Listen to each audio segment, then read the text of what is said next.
C'est bon? Ça va me prendre un signe de tête plus franc. C'est bon, parfait. Merci.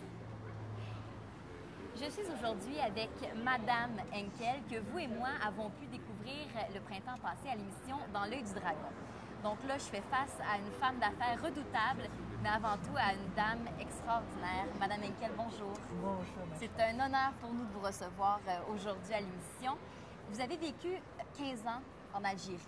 Oui. Avant de venir vous installer au Canada. À ce moment-là, en Algérie, vous étiez conseillère politique et économique pour l'ambassadeur des États-Unis. Qu'est-ce qui vous a poussé à faire le transfert au Canada? Alors, ce qui m'a poussé, c'est d'abord la situation, justement, économique, mais surtout la situation au niveau de la sécurité. Les choses commençaient à se détériorer et on était proche de l'autre. On a pu ressentir ça. Il fallait prendre une décision. C'était quitter ou rester, mais ne pas savoir ce qui allait se passer. Donc, j'ai pris la décision, à cause de mes enfants, de quitter. Mais c'était de savoir où aller.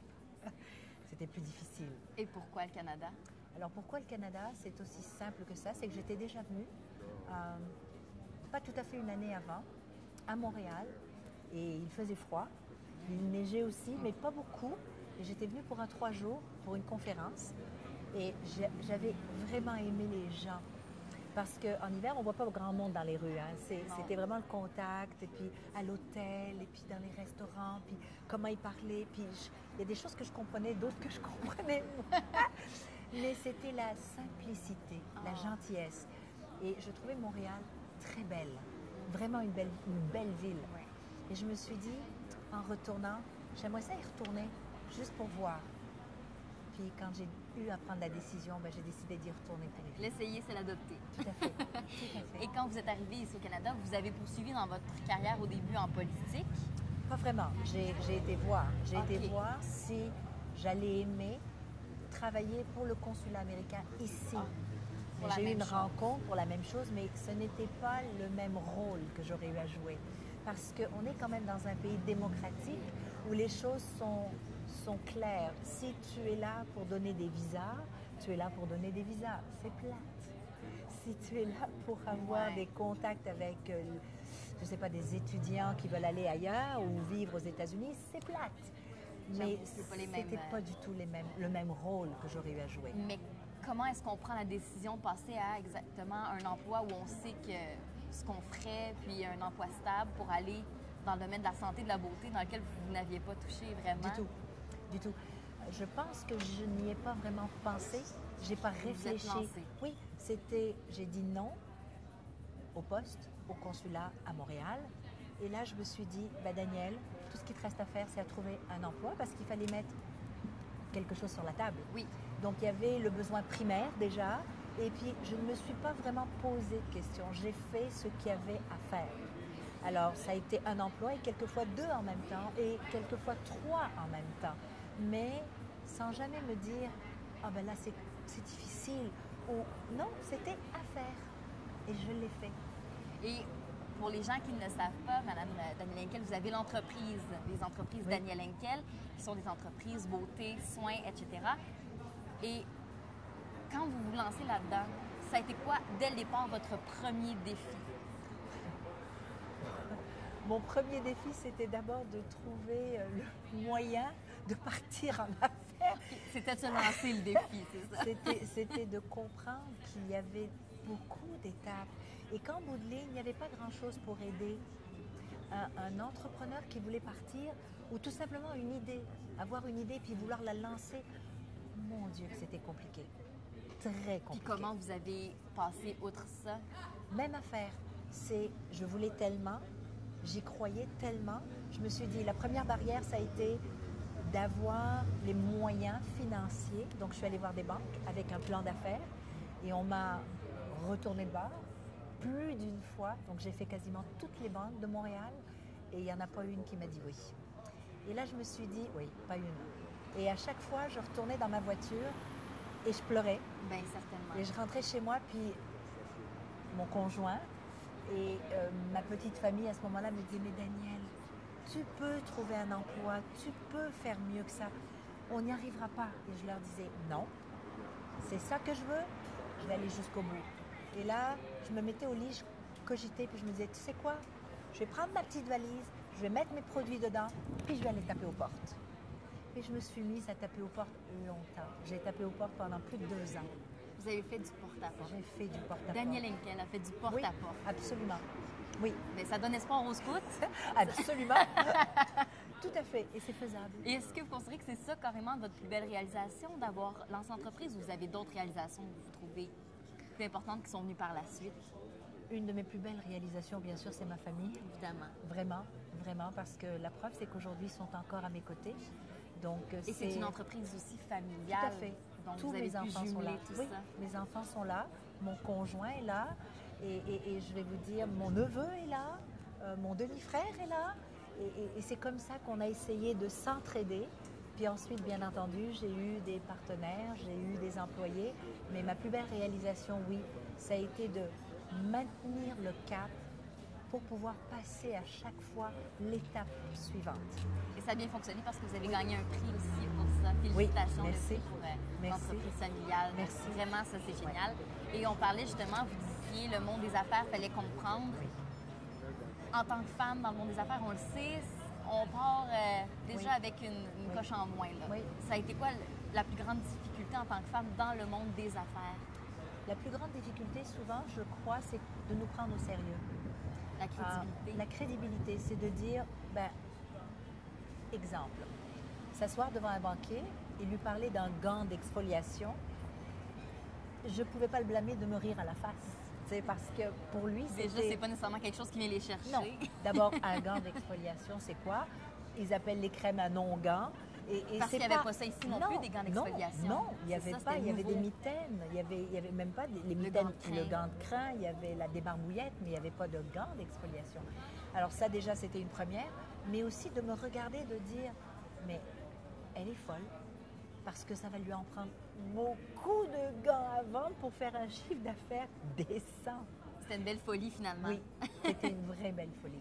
Puis, oui, ça peut avoir des difficultés d'être une femme en affaires, mais un des atouts du fait que vous ayez été une femme, ça a été quoi pour percer? Je crois que le fait, je dirais peut-être d'avoir été une femme, mais d'être une femme avec une persévérance à toute épreuve. Je crois que c'est ça. Tu sais, tantôt on parle d'entrepreneur, je crois que c'est un message qui n'est pas compliqué. C'est peu importe si c'est une femme ou un homme, mais encore une fois, pour une femme, je vais vous dire un petit secret. Quand on est femme et qu'on a des enfants et qu'on a des responsabilités, on apprend jeune et tôt à faire plusieurs choses pour que ça aille bien. Donc maintenir la famille, s'assurer que nos enfants sont corrects, qu'ils ne manquent de rien. Alors, on est habitué à aller jusqu'au bout des choses. On n'a pas le choix. Ça fait partie d'être maman et d'être aussi femme de foyer. Parce qu'il faut cuisiner, il faut faire le lavage, il faut aller faire le marché. Alors, c'est de multitudes de petites choses qui nous forgent. Mais en plus, si tu as cette force de caractère qui te dit tu vas y arriver, tu dois y arriver. Tu dois y arriver. Ouais. Alors, ça vient compléter cette merveille que moi j'appelle la femme. Oui. Puis, en fait, votre persévérance vous a aidé vous, mais a aidé aussi plein de femmes à percer dans le monde des affaires parce que vous avez donné de la crédibilité à la femme. Tout à fait. Dans le milieu des Oui. hommes. Vous pensez que c'est quoi l'avenir des femmes dans le monde des affaires, là, dans l'avenir rapproché? Un bel Il y en a avenir. de plus en plus. Un bel avenir. Vraiment. Un bel avenir si, je dis bien si, on finit par se faire suffisamment confiance.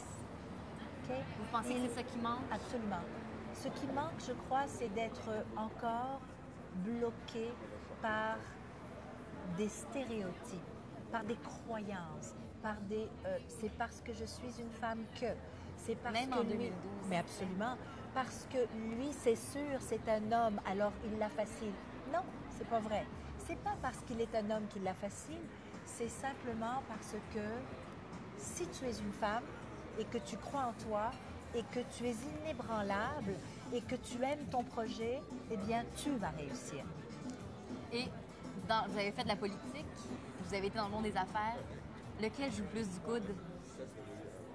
Je crois qu'ils se ressemblent pas mal. Ah oui? Oui, ça se ressemble pas mal. Sauf que ce que j'aimerais dire, c'est qu'en politique, tu n'as pas vraiment le choix. Si tu adhères à un style de politique, tu dois suivre, tu n'as pas de marge de manœuvre vraiment. Parce que tu appartiens à quelque chose, à une ligne de pensée. Alors qu'en étant entrepreneur ou dans le monde des affaires, tu peux, c'est ta loi. Vous êtes votre propre patron, étant donné qu'en politique, vous dépendez beaucoup plus des gens. Voilà. Mais là, ce sont tes valeurs et je crois que tu as même plus de pouvoir de changer les choses. Oui, c'est vrai. Puis selon vous, le parcours typique d'un gagnant, de quelqu'un là, qui a la fougue, quelqu'un qui a la force, le parcours typique de quelqu'un qui a réussi? Je pense que c'est de rester honnête, crédible. Pour moi, le parcours d'un vrai gagnant, c'est quand il peut se regarder dans le miroir et dire « j'ai rien à me reprocher ». Et ça, tous les gagnants auront ça en commun. Oui, c'est la première des choses. Il faut qu'il n'ait rien à se reprocher. C'est très inspirant, j'aime ça. Puis votre meilleure décision à vie, est-ce que c'est par rapport à votre famille? Est-ce que c'est... Oui, c'est ça. Oui. En fin de compte, je crois que ma meilleure décision pour mon second parcours de vie, ça a été de décider de venir au Québec. Okay. Oui, ça a été ma bonne décision. Oh. Oui, vraiment, je ne la regretterai jamais. Mais nous autres non plus. On ne regrettera certainement pas ça. S'il y avait eu quelque chose que vous auriez aimé savoir avant de vous lancer là-dedans, quand vous étiez jeune, n'importe quoi que vous auriez aimé pouvoir vous dire à vous, à Mini, Mme Henkel? Ce ne sera pas facile, mais tu as tout ce que ça prend pour y arriver. Et c'est sûrement ça que vous dites à vos petits-enfants en ce moment. Et que vous avez dit à vos enfants. Oui, et je leur dis, vivez vos rêves. Vivez vos rêves. Oui, c'est très important. Oui. Puis, des gens qui ont vécu leurs rêves, pour vous, ça serait qui? Des gens qui vous inspirent? Ma mère, elle a vécu tous ses rêves, croyez-moi. Elle n'a pas demandé la permission. Non. Des gens qui m'inspirent. Julie Payette, grande dame. Oui, aussi. Elle m'inspire beaucoup. Nos athlètes, nos Olympiens, nos Olympiennes. Vous suivez beaucoup les Olympiques? Absolument, tous les jours, tous les soirs. Je regarde cette magie, ce contrôle sur le corps, cette détermination, voilà. Ouais. Et cette passion, ce vouloir. C'est des années de travail, c'est des 10 heures par jour, c'est de toute beauté. Et eux aussi se sont dit, ça ne sera pas facile. Mais je vais y arriver. Oui, je dois y arriver. Je dois y arriver. Ouais. Ouais, c'est vrai. Ouais. Et on vous connaît justement par rapport à l'émission Dans l'œil du dragon, qui a été en ondes et un grand succès au printemps dernier. Qu'est-ce que ça vous a apporté, cette expérience-là, précisément, dans votre vie à vous personnelle? Ce que ça m'a apporté, c'est de comprendre qu'on n'a pas toujours eu, on n'a pas encore une bonne analyse de l'entrepreneuriat. Parce qu'on parle beaucoup de l'entrepreneurship, mais on ne se rend pas compte à quel point souvent ils sont mal dirigés, mal compris. Et c'est pas facile pour un entrepreneur qui démarre, ou même je dirais, un entrepreneur qui est arrivé quelque part, dès qu'on doit passer à une autre étape, on ne sait plus qu'est-ce qu'il y a pour moi, c'est quoi le programme, à qui est-ce que je dois m'adresser. C'est difficile d'être dirigé. Et c'est notre plus gros problème parce qu'on est noué, englouti par de la bureaucratie. On demande à des entrepreneurs d'être dans la paperasse.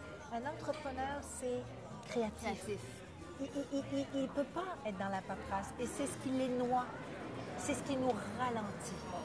Mais ça serait que vous serviez aussi en même temps de servir de phare, servir de guide pour vous. Oui. Qu'est-ce que vous avez le plus apprécié dans l'émission? Ce que j'ai le plus apprécié, c'est le courage des entrepreneurs qui sont venus à nous. Ça devrait être porteur de nouvelle énergie. Absolument.